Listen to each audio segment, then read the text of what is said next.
बिस्मिल्लाहिर्रहमानिर्रहीम। शुरू करता हूँ अल्लाह के बाबरकत नाम से जो दिलों के राज खूब जानता है।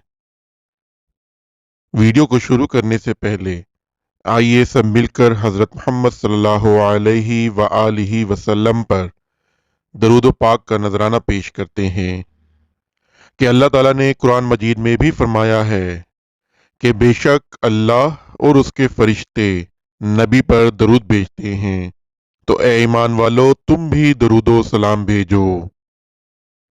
अल्लाहुम्मा सल्लि अला सय्यिदिना व मौलाना मुहम्मदिन व अला आलि सय्यिदिना व मौलाना मुहम्मदिन व बारिक व सल्लिम। नाजरीन, तख्लीक के आदम अलैहिस्सलाम के बाद अब बात करते हैं खिलाफत आदम अलैहिस्सलाम की कि हज़रत आदम अलैहिस्सलाम का लक़ब खलीफुल्लाह है। जब अल्लाह ताला ने हज़रत आदम अलैहिस्सलाम को अपनी खिलाफत से सरफराज फरमाने का इरादा फरमाया तो इस सिलसिले में अल्लाह ताला और फरिश्तों में जो मुकालमा हुआ वो बहुत ही ताज्जुब खेज होने के साथ साथ निहायत ही फिक्र अंगेज और इबरत आमूज भी है। अल्लाह ताला ने फरमाया, ए फरिश्तों, मैं ज़मीन में अपना खलीफा बनाने वाला हूँ जो मेरा नाइब बनकर ज़मीन में मेरे एहकाम को नाफिज करेगा। मलाइका ने कहा, ए बारी ताला, क्या तू ज़मीन में ऐसे शख्स को अपनी खिलाफत के शर्फ से सरफराज कर रहा है जो ज़मीन में फसाद बर्पा करेगा और कत्लो गारतगरी से खून रेजी का बाजार गर्म करेगा।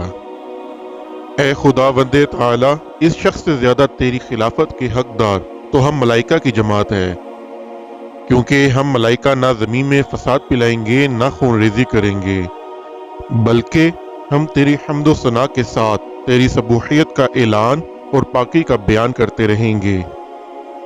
इसलिए हम फरिश्तों की जमात ही में से किसी के सर पर अपनी खिलाफत व नियाबत का ताज रखकर इसको खलीफुल्लाह के मुअज़्ज़िज़ लक़ब से सर बुलंद फरमा।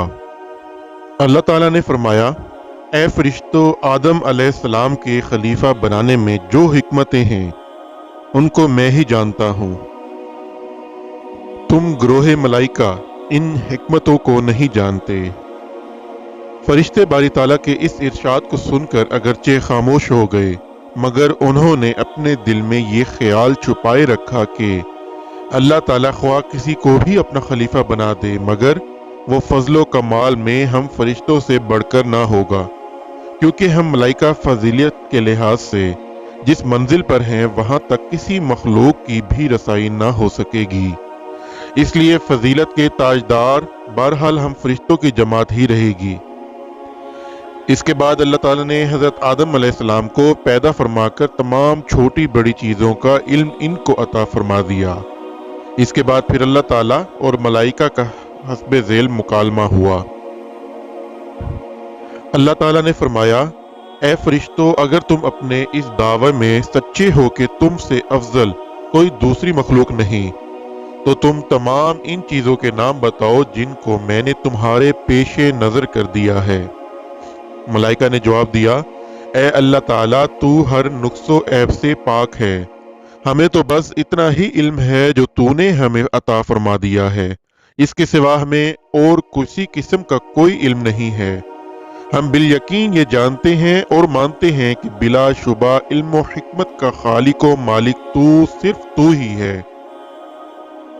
फिर अल्लाह ताला ने हजरत आदम अलैहिस्सलाम को मुखातिब फरमाकर इरशाद फरमाया कि ए आदम, तुम इन फरिश्तों को तमाम चीज़ों के नाम बताओ। तो हजरत आदम अलैहिस्सलाम ने इन तमाम अशिया के नाम और इनकी हिकमतों का इल्म फरिश्तों को बता दिया, जिसको सुनकर फरिश्ते हैरत ज़दा हो गए। तो अल्लाह ताला ने फरमाया, ए फरिश्तों, क्या मैंने तुमसे ये नहीं फरमा दिया था कि मैं आसमानों ज़मीन की छुपी हुई तमाम चीज़ों को जानता हूँ? और तुम जो अलानिया ये कहते थे कि आदम फसाद बर्पा करेंगे, इसको भी मैं जानता हूँ। और तुम जो ख्यालात अपने दिलों में छुपाए हुए थे कि कोई मखलूक तुमसे बढ़कर अफजल नहीं पैदा होगी, मैं तुम्हारे दिलों में छुपे हुए इन ख्यालात को भी जानता हूँ। फिर हज़रत आदम अलैहिस्सलाम के फजलो कमाल के इजहार ऐलान के लिए اور فرشتوں سے ان کی عظمت و فضیلت کا اعتراف کرنے کے لیے اللہ تعالیٰ نے سب فرشتوں کو حکم فرما دیا کہ تم سب حضرت آدم علیہ السلام کو سجدہ کرو۔ چنانچہ سب فرشتوں نے آپ کو سجدہ کیا، لیکن ابلیس نے سجدہ سے انکار کر دیا اور تکبر کیا تو کافر ہو کر مردود بارگاہ ہو گیا۔ ناظرین، اس مکالمے کا ذکر اللہ تعالیٰ نے قرآن مجید میں اس طرح فرمایا ہے کہ اور یاد کرو جب تمہارے رب نے فرشتوں سے فرمایا میں زمین میں اپنا نائب بنانے والا ہوں، بولے کیا ایسے کو نائب کرے گا جو اس میں فساد پھیلائے اور خون ریزیاں کرے، اور ہم تجھے سراہتے ہوئے تیری تسبیح کرتے اور تیری پاکی بولتے ہیں۔ فرمایا مجھے معلوم ہے جو تم نہیں جانتے، اور اللہ تعالیٰ نے آدم کو تمام اشیاء کے نام سکھائے، پھر سب اشیاء ملائکہ پر پیش کر کے فرمایا سچے ہو تو ان کے نام تو بتاؤ، بولے پاکی ہے تجھے ہم کچھ علم نہیں مگر جتنا تو نے ہمیں سکھایا، بے شک تو ہی علم و حکمت والا ہے۔ فرمایا اے آدم بتا دے انہیں سب اشیاء کے نام، جب آدم نے انہیں سب کے نام بتا دیے، فرمایا میں نہ کہتا تھا کہ میں جانتا ہوں آسمانوں اور زمین کی سب چھپی چیزیں، اور میں جانتا ہوں جو کچھ تم ظاہر کرتے اور جو کچھ تم چھپاتے ہو۔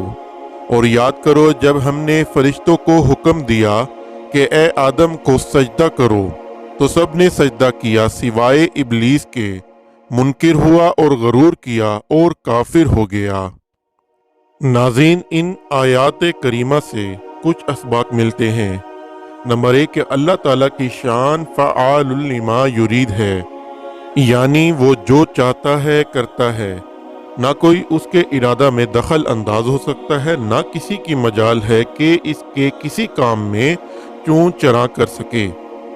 مگر اس کے باوجود حضرت آدم علیہ السلام کی تخلیق و خلافت کے بارے میں اللہ تعالیٰ نے ملائکہ کی جماعت سے مشورہ فرمایا۔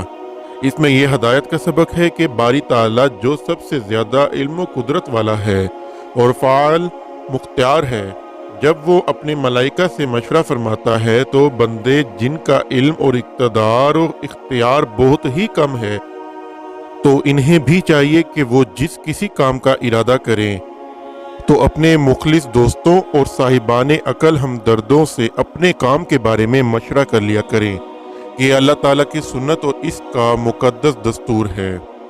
نمبر 2، فرشتوں نے حضرت آدم علیہ السلام کے بارے میں یہ کہا کہ وہ فسادی اور خون ریز ہیں، لہذا ان کو خلافت اہلیہ سے سرفراز کرنے سے بہتر یہ ہے کہ ہم فرشتوں کو خلافت کا صرف بخشا جائے، کیونکہ ہم ملائکہ خدا کی تسبیح و تقدیس اور اس کی حمد و ثنا کو اپنا شعار زندگی بنائے ہوئے ہیں، لہذا ہم ملائکہ حضرت آدم علیہ السلام سے زیادہ خلافت کے مستحق ہیں۔